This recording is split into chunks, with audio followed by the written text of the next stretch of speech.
ఇవాల్టి నుంచి ఏపీలో వాట్సాప్ గవర్నెన్స్ సేవలు అందుబాటులోకి రానున్నాయి. మంత్రి నారా లోకేష్ వాట్సాప్ గవర్నెన్స్ సేవలను ప్రారంభించనున్నారు. తొలి దశలో 161 సేవలను అందించనుంది ప్రభుత్వం. ఇందులో భాగంగా ప్రభుత్వం అధికారిక వాట్సాప్ నెంబర్ను ప్రకటించనుంది. ఆ అకౌంట్కు వెరిఫైడ్ ట్యాగ్ ఉంటుంది. ఈ నెంబరు వన్ స్టాప్ సెంటర్ లాగా పనిచేయనుంది.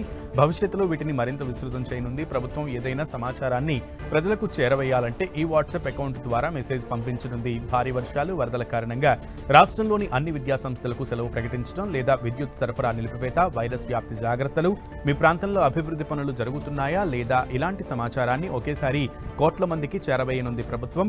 ప్రజలు తమ వినతులు, ఫిర్యాదులు ఏవైనా ఇవ్వాలనుకుంటే ఈ నెంబర్కు మెసేజ్ చేస్తే వెంటనే వారికి ఒక లింక్ వస్తుంది. అందులో సంబంధిత వ్యక్తి పేరు, ఫోన్ నెంబర్, అడ్రస్ యాడ్ చేసి వినతిని టైప్ చేస్తే సరిపోతుంది.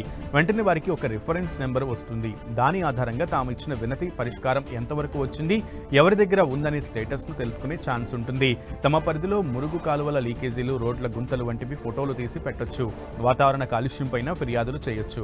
ప్రభుత్వం అమలు చేస్తున్న వివిధ సంక్షేమ పథకాలు, అభివృద్ధి కార్యక్రమాలకు అర్హతలు, పథకాల లబ్ధి గురించి ఈ వాట్సాప్ నెంబర్కు మెసేజ్ చేసి తెలుసుకోవచ్చు. అంతేకాకుండా రాష్ట్రంలోని పర్యాటక ప్రదేశాల సమాచారాన్ని వాట్సాప్లో అధికారులు పంపిస్తారు.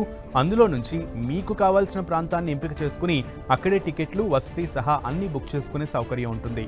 విద్యుత్ బిల్లులు, ఆస్తి పన్నులు ఈ అధికారిక వాట్సాప్ ద్వారా చెల్లించవచ్చు. ఇక రెండో విడతలో మరిన్ని సేవలను ప్రభుత్వం అందుబాటులోకి తీసుకురానుంది.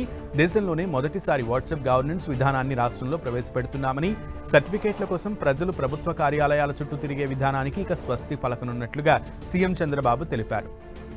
ఈ సేవలకు సంబంధించి రాష్ట్ర ప్రభుత్వం గతేడాది అక్టోబర్ 22నే మెటాతో ఒప్పందం చేసుకుంది.